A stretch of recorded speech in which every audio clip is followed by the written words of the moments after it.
combine. And he wasn't trying to adhere to any of the things I outlined for him, which is very frustrating. But yeah, I guess you're gonna do these things, especially as young. You're gonna rush into it, and he wants to be able to show me that I can do it, Dad. Watch, I'll do it my way, and his way didn't work. So we sat down over the weekend, and I told him, I said, listen, you know, are you ready to really sit down and do this the right way? It's going to be boring, and you want it to be boring. His number one concern is he's afraid now to push the button to get in. And I said, well, you're in good company, because that's exactly how it was for me.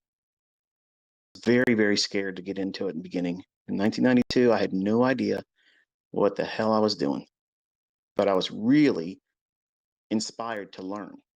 But the approaches to learning how to trade and how to time an entry, if you really look at all the books and manuscripts and things that were taught back then, they really just glossed over it. You know, it was very vague. I mean, they might show you things in a book, like this is what it looks like, but that's the benefit of hindsight, and it's very difficult to try to communicate that in a static picture. And that's why it's important for you as a student to tape read and watch pricing and get a feel for what it's doing. When you feel this unction in you that it's going to move higher or it's going to move lower, and then you watch it sit still for another 20 minutes before it does the opposite what you expected, that's a learning experience.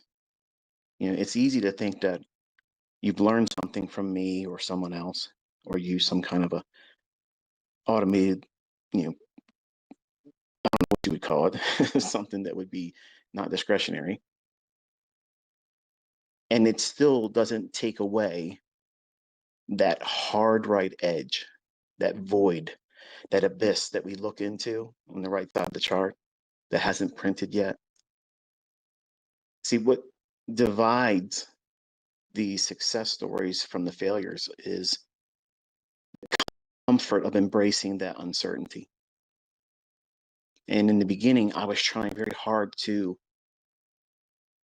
know everything and always know when I would avoid taking a loss.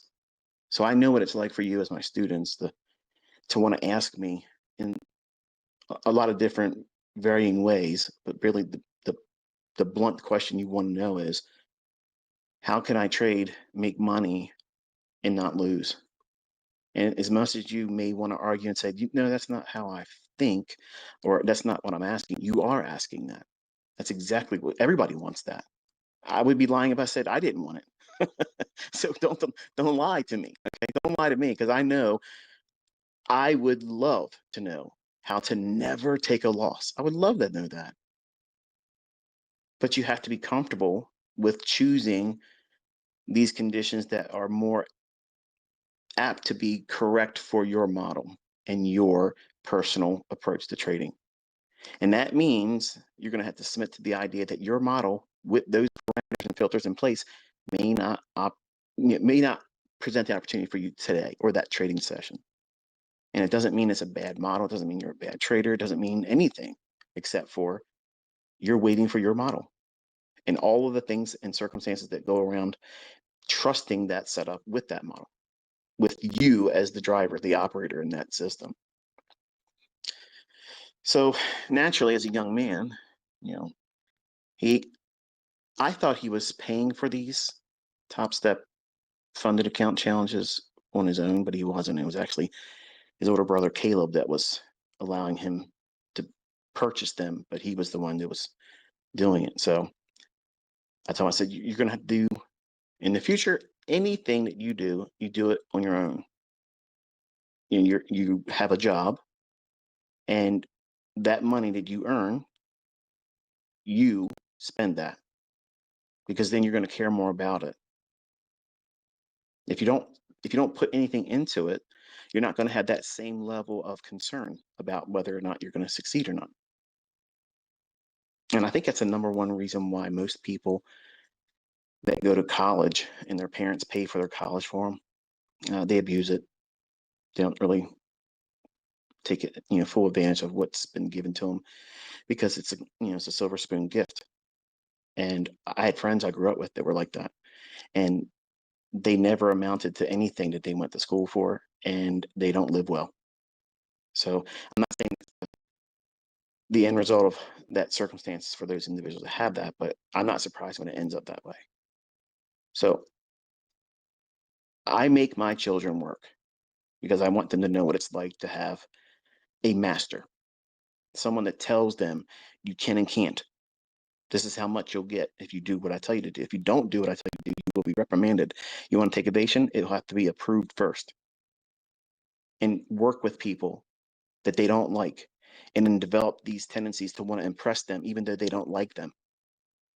It's really crucial to have that, because once you do it and you grow a disdain for it, it will be the motivating factor that keeps your ass in the charts so that way you don't stay there.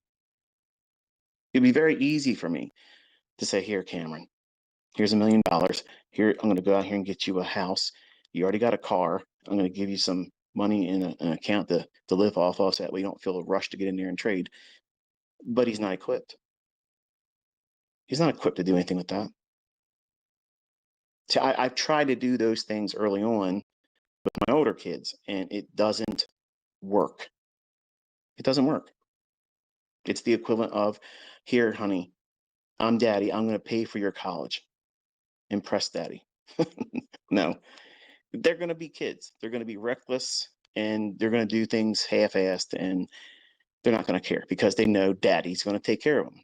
So the only way I could kind of like cancel that whole mindset, and I'm probably not going to be successful on all of my kids with this, okay, but that at least is what I'm trying to do, because I don't have a book or someone that's come before me and did it this way and it worked for them or didn't work for them. It was a brainchild that I came up with, and this is what it is. But making them work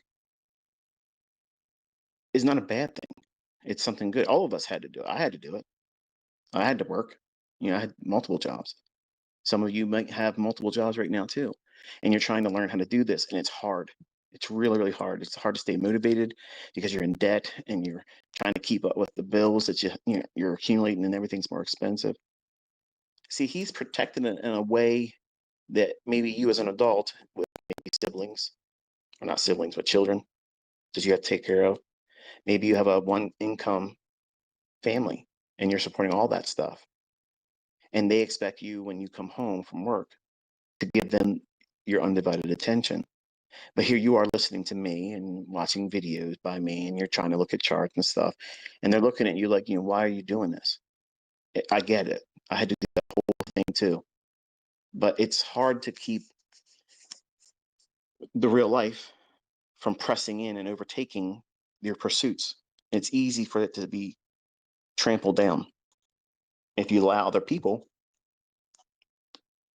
your loved ones, your family members, to prevent you from putting in the time that's necessary to do this. It just makes it harder than it has to be. So I don't have all the answers for all that stuff. So I want to talk to you today about how my son, Cameron, is going through this, in my mind, the proper way of doing it. I am met with these teenage antics still. He wants to know the easiest short path to it. And I told him, I said, what you're really feeling now is because you tried to do this on your own without using anything I taught. You weren't willing to sit down and watch the videos. You weren't willing to do this practice of just looking at price and don't do anything. You were in a hurry to push the button. So this is exactly what I teach all of you.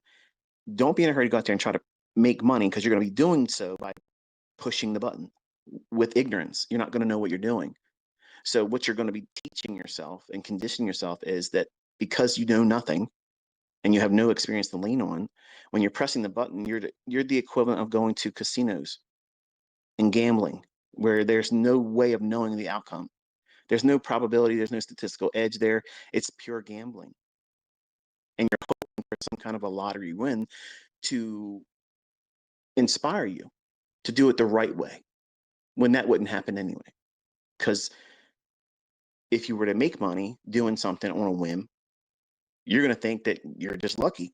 So why bother going through all those videos and going through the process of back testing and journaling? Who needs all that stuff? All I got to do is get lucky once in a while. Over leverage and don't use a lot stop loss. And that's what he did. And he would blow it and go right in there and reset it again, reset it again, reset it again, 7 times. And then finally, he got to the point where he just didn't want to do it anymore. And quietness, walking around the house, not trying to say anything to me. And I told my wife, I said, I'm not going to bring it up, but I want to see how long he'll go without saying anything about it. And it wasn't until his girlfriend mentioned it. And I was like, okay, the ice is broken now. What are we going to do with this?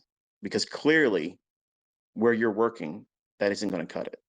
I don't think it's appropriate for you to have that type of mindset where what you're doing is it's normal for a teenager. While you're in school, he was homeschooled. You go to a coffee shop and you're working there, you're making 400 hours a week. Wonderful. 400 hours a week for, a 17-year-old, it's spending money. I make him pay the car insurance for his car and he buys his own gas. If he goes out and entertains his girlfriend, he must do that out of his own pocket. Everything else, I clothe him. I make sure everything that he needs as a member of our family, he has it at his disposal. But I make him work for the things that he has to spend for. So I'm not going to put money in his pocket to be a sugar daddy to his girlfriend. So all these things are meant to inspire him to be independent. That necessity for him to he has to make it on his own. Well, he sat down with me today, and we were looking at the markets. And I explained to him, I said, we're on the heels of the holiday, so the expectation is going to be rather light. Don't expect a whole lot of things that make a lot of sense. And he's like, well, I don't know really what I'm looking for anyway. And I said, well, we're watching price, and I want you to tell me when you think it's going to go higher or where you think it's going to go lower.